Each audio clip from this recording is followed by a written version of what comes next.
you can never, like everyone, when you open a restaurant, sure, especially in a neighborhood like that with the money that we're spending, everyone wants to open up to celebrities. Yeah. It's a very Chicago Italian thing, going into a restaurant like La Scarola and you see all the pictures on the walls of everybody, all the black and whites and all the frames. Like, it's a very Chicago Italian American thing, right? So that's something you want. But there's no possible way that you can sit here and say, in an investor meeting, me and you are going to open a celebrity-driven restaurant. How do you do that? And it's not going to work unless you're paying all these people to come in, and then that's your marketing budget, and you're never going to actually make money on that because you're just going to be dumping 10, 15 grand for every celebrity that comes in and then some. But ours really happened organically with the combination of the partners, everyone bringing in one person to the table here and there, but then killing them with hospitality, having a level of discretion, making sure that your staff acts like they've been there before. And I bring up like the old LaDainian Tomlinson days to my staff a lot. I loved LT because every time he would have more touchdowns in a season than any other running back while they were in season, but he never celebrated once. I don't know if you realize that or you're a football fan, but every time LT hit a touchdown, he didn't dance because he's been there before. That's what he does. He's expected to do that. Why celebrate? So I bring that to my staff and saying, when these people come, expect them to come. They're coming here because they should. We treat them like family. We will accommodate them like we accommodate our family and ourselves. We're going to make them great food. We're going to show them a great time. And, I really go above and beyond for these guys because of it. I think they feel comfortable in our establishment.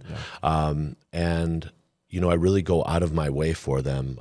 For instance, a couple weeks ago, I had the captain of the Blackhawks send me a text. They just finished the game, and they're like, "Hey, chef, we're hungry. I'm gonna send my goalie and a couple players over there. Kitchen open." It was like midnight, 11:45. Kitchen's not open. It was like a Wednesday or Thursday. Kitchen's not open. I cut my staff. We're all cleaned up. There's a couple people drinking at the bar. Sure, it's a weeknight. How many other people on the block or in the city will say, "You know what? I got you covered. I put on an apron. I hit up my girl and I said, I'm coming home late. I gotta cook. Obviously I've already been working 12 hours. I don't want to do that. I don't need to do that. But there's a level of stepping up and giving an unreasonable expectation of hospitality to people. So I said, yeah, no problem. Come in. I open the kitchen myself. I cook myself 5 courses for 6 people. There till 1:30 cooking.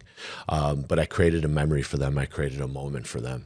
I did something for them that not everyone else is ready to do. And I think that communicates to future business, getting them to come back, making them feel like they're part of something. And they're getting treated like the VIP that they should feel like, So I think that's the difference, is that extra step. And I know you basically defined it there, but what does unreasonable hospitality mean to you? I've been using that term a lot recently. A friend of mine, Will Guadara, who had the #1 restaurant in the world, 11 Madison Park, who I was able to meet through another friend and mentor, Kevin Bain with Boca Group, came out with a book called Unreasonable Hospitality.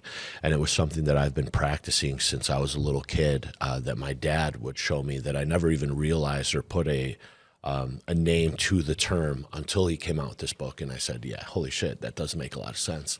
But he came out with a book called Unreasonable Hospitality, and it's really just coming out with above and beyond expectations of what people think and showing them things that are above and beyond and different.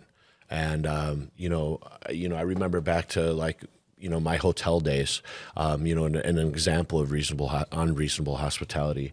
I had the CEO of World Hotels, which is a conglomerate that the boutique hotel, the Dana, was part of, like a parent organization. And we had a lady staying from World Hotels, and we were trying to accommodate her real nice. I was up in the lounge with her, and she loved the DJ. She said, I would love to work out to this music.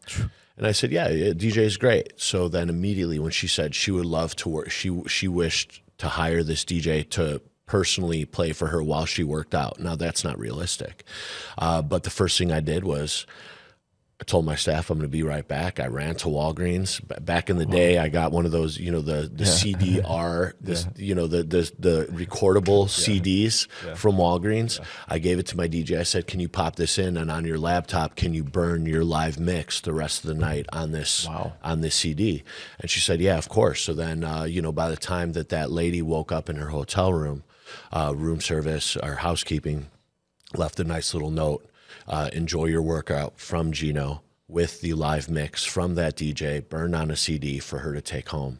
And that resonated with her. Like, she still hits me up about it, years after the fact. Like, that's a level of unreasonable hospitality and finding out how to give people above and beyond of what they expect. And I think that's what makes us great at what we do. Yeah, and I think for the founders and entrepreneurs and business leaders that are listening into this podcast, that's the level you need to go to, to really retain lifetime value of those customers and to grow and differentiate yourself like you guys have.